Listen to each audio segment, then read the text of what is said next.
Hello friends!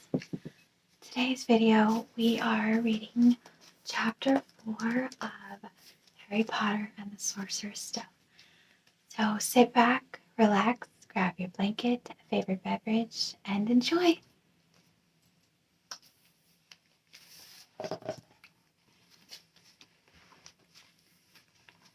Chapter 4 The Keeper of the Keys.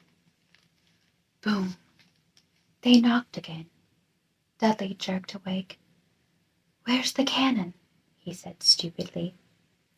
There was a crash behind them, and Uncle Vernon came skidding into the room. He was holding a rifle in his hands. Now they knew what had been in the long, thin package he had brought with them. "Who's there?" he shouted. "I warn you, I'm armed." There was a pause. Then, smash! The door was hit with such force that it was swung clean off its hinges with a deafening crash, landed flat on the floor. A giant of a man was standing in the doorway. His face was almost completely hidden by a long, shaggy mane of hair and a wild, tangled beard, but you could make out his eyes, glinting like black beetles under all the hair.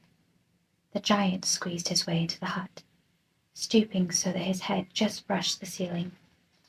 He bent down, picked up the door, and fitted it easily back into its frame. The noise of the storm outside dropped a little. He turned to look at them all. "Couldn't make us a cup of tea, could ya? It's not been an easy journey." He strode up to the sofa where Dudley sat frozen with fear. "Budge up, you great lump," said the stranger. Dudley squeaked and ran to hide behind his mother, who was crouching, terrified, behind Uncle Vernon. "And here's Harry," said the giant. Harry looked up into the fierce, wild, shadowy face and saw that the beetle eyes were crinkled in a smile. "Last time I saw you, you was only a baby," said the giant. "You look a lot like your dad, but you've got your mum's eyes." Uncle Vernon made a funny rasping noise. "I demand that you leave at once, sir," he said. "You are breaking and entering." "Ah, shut up, Dursley, you great prune," said the giant. He reached over the back of the sofa, jerked the gun out of Uncle Vernon's hand, bent it into a knot as easily as if it had been made of rubber, and threw it into a corner of the room. Uncle Vernon made another funny noise, like a mouse being trodden on. "Anyway, Harry," said the giant, turning his back on the Dursleys, "a very happy birthday to you. I got something for you here. I might have said on it at some point, but it'll taste all right." From an inside pocket of his black overcoat he pulled a slightly squashed box.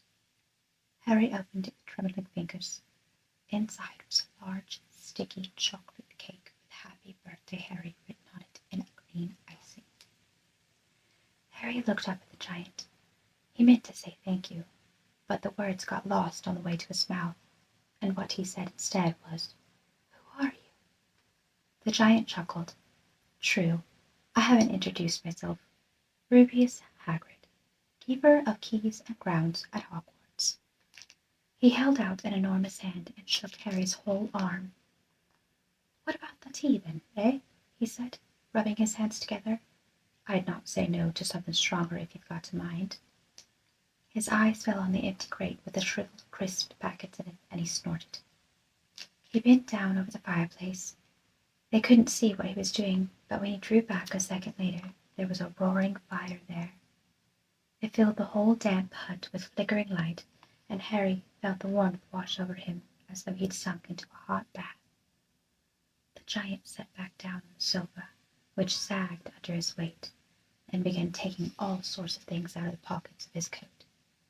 A copper kettle, a squashy package of sausages, a poker, a teapot, several chipped mugs, and a bottle of some amber liquid, which he took a swig from before starting to make tea.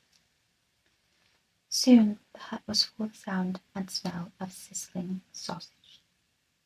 Nobody said a thing while the giant was working, but as he slid the first 6 fat, juicy, slightly burnt sausages from the poker, Dudley fidgeted a little. Uncle Vernon said sharply, "Don't touch anything he gives you, Dudley." The giant chuckled darkly. "Your great puddin' of a son don't need fattening any more, Dursley. Don't worry." He passed the sausages to Harry, who was so hungry he had never tasted anything so wonderful, but he still couldn't take his eyes off the giant. Finally, as nobody seemed about to explain anything, he said, "I'm sorry, but I still don't really know who you are." The giant took a gulp of tea and wiped his mouth with the back of his hand. "Call me Hagrid," he said. "Everyone does. And like I told you, I'm keeper of keys at Hogwarts. You'll know all about Hogwarts, of course." No," said Harry. Hagrid looked shocked. "Sorry," Harry said quickly. "Sorry," barked Hagrid, turning to stare at the Dursleys, who shrank back into the shadows. "It's them as should be sorry. I knew you weren't getting your letters, but I never thought you wouldn't even know about Hogwarts, for crying out loud. Did you never wonder where your parents learnt it all?" "All what?" asked Harry. "All what?" Hagrid thundered. "Now wait just 1 second." He had leapt to his feet. In his anger he seemed to fill the whole hut. The Dursleys were cowering against the wall. "Do you mean to tell me," he growled at the Dursleys, "that this boy knows nothing about anything?" Harry thought this was going a bit far. He had been to school, after all, and his marks weren't bad. "I know some things," he said. "I can, do maths and stuff." But Hagrid simply waved his hand and said, "About our world. I mean, your world. My world. Your parents' world." "What world?" Hagrid looked as if he was about to explode. "Dursley," he boomed. Uncle Vernon, who had gone very pale, whispered something that sounded like Mimblewimble. Hagrid stared wildly at Harry. "But you must know about your mum and dad," he said. "I mean, they're famous. You're famous." "What? My mum and dad weren't famous, were they?" "You don't know? You don't know?" Hagrid ran his fingers through his hair, fixing Harry with a bewildered stare. "You don't know what you are?" he said finally. Uncle Vernon suddenly found his voice. "Stop," he commanded. "Stop right there, sir. I forbid you to tell the boy anything." A braver man than Vernon Dursley would have quailed under the furious look Hagrid now gave him. When Hagrid spoke, his every syllable trembled with rage. "You never told him what was in the letter Dumbledore left for him? I was there. I saw Dumbledore leave it to Dursley. And you've kept it from him all these years?" "Kept what from me?" said Harry eagerly. "Stop! I forbid you!" yelled Uncle Vernon in panic. Aunt Petunia gave a gasp of horror. "Go boil your heads, both of you," said Hagrid. "Harry, you're a wizard." There was silence inside the hut. Only the sea and the whistling wind could be heard. "I'm a what?" gasped Harry. "A wizard, of course," said Hagrid, sitting back down on the sofa, which groaned and sank even lower, "and a thumping good un, I'd say, once you've been trained up a bit. With a mum and dad like yours, what else would you be? And I reckon it's about time you read your letter." Harry stretched out his hand at last to take the yellowish envelope, addressed in emerald green, to Mr. H. Potter, the floor, hut on the rock, the sea. He pulled out the letter and read, "Hogwarts, School of Witchcraft and Wizardry. Headmaster Albus Dumbledore. Order of Merlin. First Class. Grand Source. Chief Warlock. Supreme Mugwump. International Confed of Wizards." Dear Mr. Potter, we are pleased to inform you that you have been a place at Hogwarts School of Witchcraft and Wizardry. Please find enclosed a list of all necessary books and equipment. Term begins on the 1st September. We wait your owl by no later than 31 of July. Yours sincerely, Minerva McGonagall, Deputy Headmistress. Questions exploded inside Harry's head like fireworks, and he couldn't decide which to ask first. After a few minutes he stammered, "What does it mean, they await my owl?" "Galloping Gorgons, that reminds me," said Hagrid, clapping a hand to his forehead, with enough force to knock over a cart horse. And from yet another pocket inside his overcoat he pulled an owl, a real, live, rather ruffled-looking owl, a long quill, and a roll of parchment. With his tongue between his teeth, he scribbled a note which Harry could read upside down. Dear Mr. Dumbledore, given Harry his letter, taking him to buy his things tomorrow. Weather's horrible. Hope you're well, Hagrid. Hagrid rolled up the note, gave it to the owl, which clamped it in its beak, went to the door and threw the owl out into the storm. Then he came back and sat down as though this was as normal as talking on the telephone.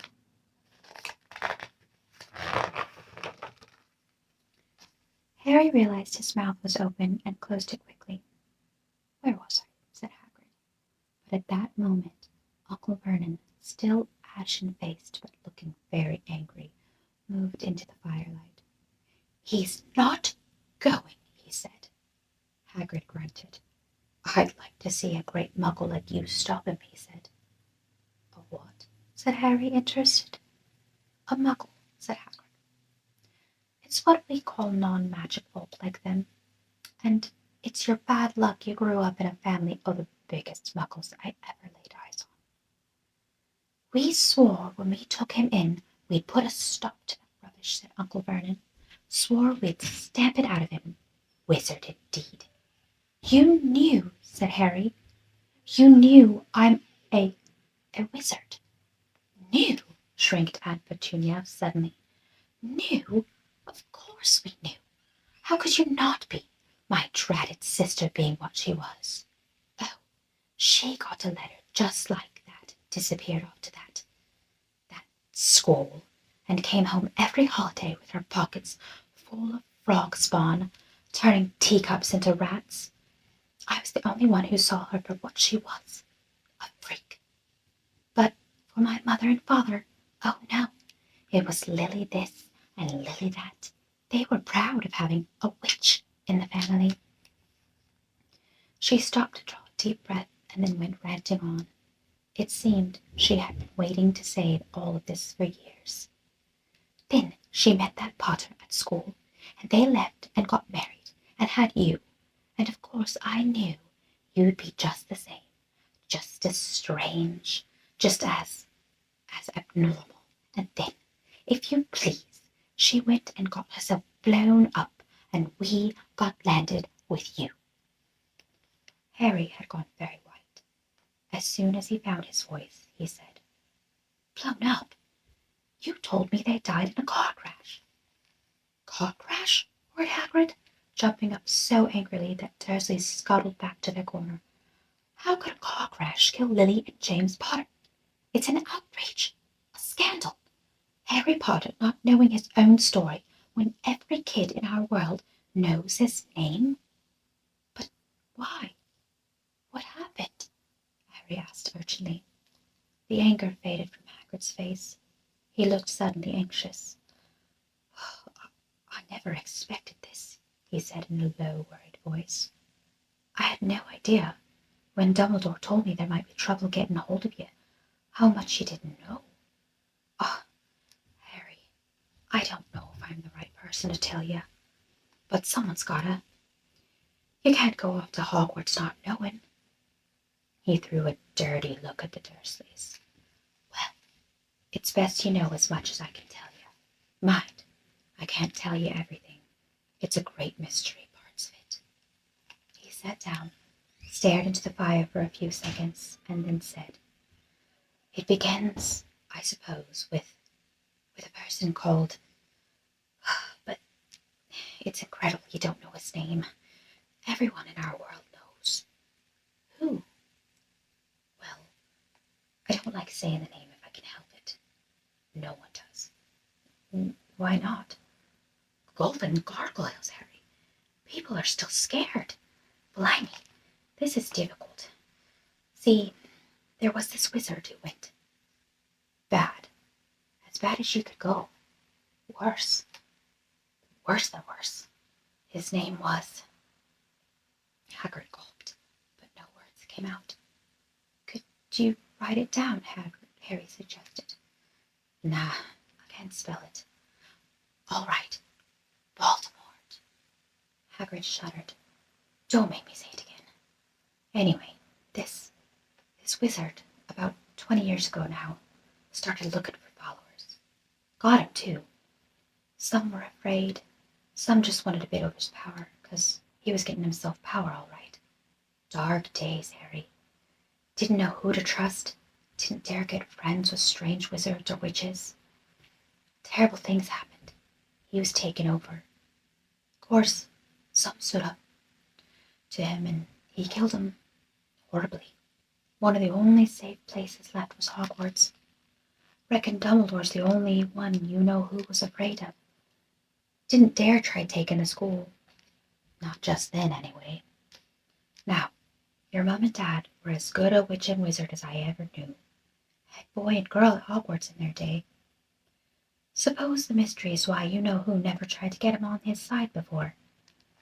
Probably knew they were too close to Dumbledore to want anything to do with the dark side. Maybe he thought he could persuade him. Maybe he just wanted him out of the way. All anyone knows is he turned up in the village where you were all living on Halloween 10 years ago. He was just a year old. He came to your house and... Hagrid suddenly pulled out a very dirty spotted handkerchief and blew his nose with a sound like a foghorn. "Sorry," he said, "but it's that sad. I knew your mum and dad, and nicer people you couldn't find. Anyway, you know who killed him. And this is the real mystery of the thing. He tried to kill you too. Wanted to make a clean job of it, I suppose. Or maybe he just liked killing by then. But he couldn't do it. You never wondered how you got that mark on your forehead? That was no ordinary cut. That's what you get when powerful evil curse touches you. Took care of your mum and dad and your house even. But it didn't work on you. And that's why you're famous, Harry. No one ever lived after he decided to kill him. No one. Except you. And he killed some of the best witches and wizards of the age. The McKinnons, the Bones, the Pruitts. And he was only a baby. And you lived." Something very painful was going on in Harry's mind. As Hagrid's story came to a close, he saw again the blinding flash of green light, more clearly than he had ever remembered it before. And he remembered something else. For the first time in his life, a high, cold, cruel laugh. Hagrid was watching him sadly. "Took you from the ruined house myself, on Dumbledore's orders. Brought you to this lot." "Load of old tosh," said Uncle Vernon. Harry jumped. He had almost forgotten that the Dursleys were there. Uncle Vernon certainly seemed to have got back his courage. He was glaring at Hagrid, and his fists were clenched. "Now, you listen here, boy," he snarled. "I accept there's some things strange about you. Probably nothing a good beating wouldn't have cured. And as for all this about your parents, well, they were weirdos, no denying it. And the world's better off without them, in my opinion. As for all they got, getting mixed up with these wizarding types. Just what I expected. Always knew they'd come to a sticky end." But at that moment, Hagrid leapt from the sofa and drew a battered pink umbrella from inside his cloak. Pointing this at Uncle Vernon like a sword, he said, "I'm warning you, Dursley. I'm warning you. One more In danger of being speared on the end of an umbrella by a bearded giant, Uncle Vernon's courage failed again. He flattened himself against the wall and fell silent. "That's better," said Hagrid, breathing heavily and sitting back down on the sofa, which this time sagged right down to the floor. Harry, meanwhile, still had questions to ask. Hundreds of them. "But what happened to Sorry, I mean, you know who." "Good question, Harry." "Disappeared. Vanished. Same night he tried to kill you." "Makes you even more famous. That's the biggest mystery, see? He was getting more and more powerful. Why'd he go?" "Some say he died. Codswallop, in my opinion. I don't know if he had enough human left in him to die. Some say he's still out there biding his time, like, but I don't believe it. People who was on his side came back to ours. Some of them came out of kind of trances. Don't reckon they could have done it if he was coming back. Most of us reckon he's still out there somewhere, but lost his powers. Too weak to carry on. 'Cause something about you finished him, Harry. There was something going on that night he hadn't counted on. I don't know what it was. No one does. But something about you stumped him all right."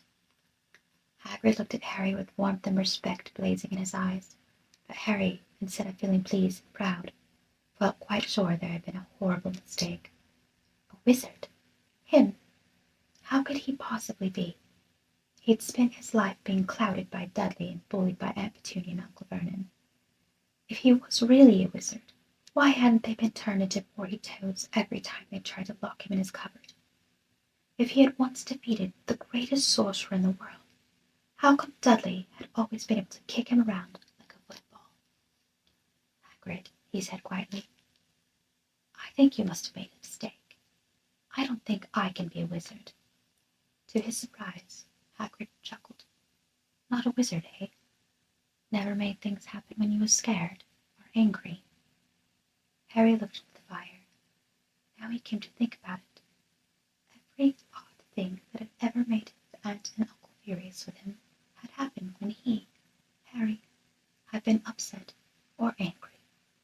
Chased by Dudley's gang, he had somehow found himself out of their reach.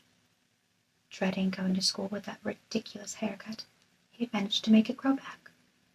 And the very last time Dudley had hit him, hadn't he got his revenge, without even realizing he was doing it? Hadn't he set a poke instructor on him? Hagrid looked back at Hagrid. Harry looked back at Hagrid, smiling, and saw that Hagrid was positively beaming at him. "See," said Hagrid, "Harry Potter, not a wizard. You wait. You'll be right famous at Hogwarts." But Uncle Vernon wasn't going to give in without a fight. "Haven't I told you he's not going?" he hissed. "He's going to Stonewall High, and he'll be grateful for it. I've read those letters, and he needs all sorts of rubbish.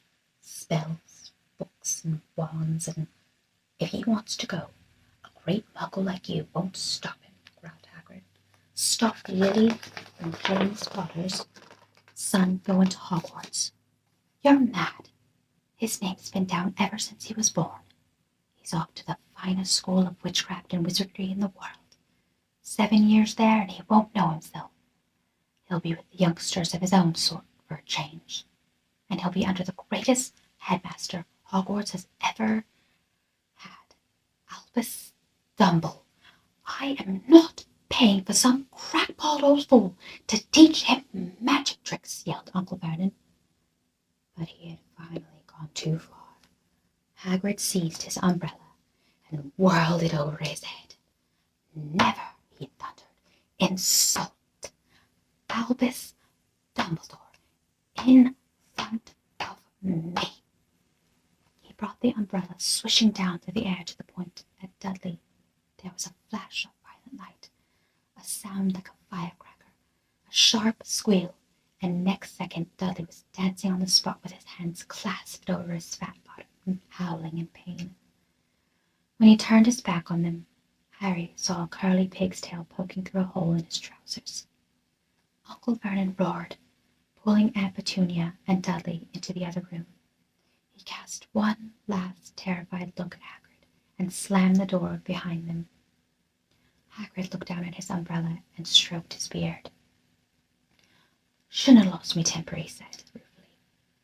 "But it didn't work anyway. Meant to turn him into a pig. But I suppose he was so much like a pig anyway, there wasn't much left to do." He cast a sideways look at Harry under his bushy eyebrows. "Be grateful if you didn't mention that to anyone at Hogwarts," he said. "I'm, not supposed to do magic, strictly speaking. I was allowed to do a bit to follow you and get the letters to you and stuff.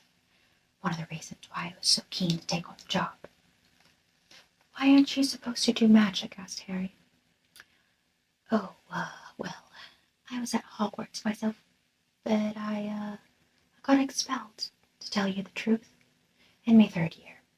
They snapped me wand in half and everything, but Dumbledore let me stay on as gamekeeper. Great man, Dumbledore." "Why were you expelled?" It's getting late, and we've got lots to do tomorrow," said Hagrid loudly. "Gotta get up to town, get all your books and that." He took off his thick black coat and threw it to Harry. "You can keep out of that," he said. "Don't mind if it wriggles a bit. I think I still got a couple of dormice in one of the pockets."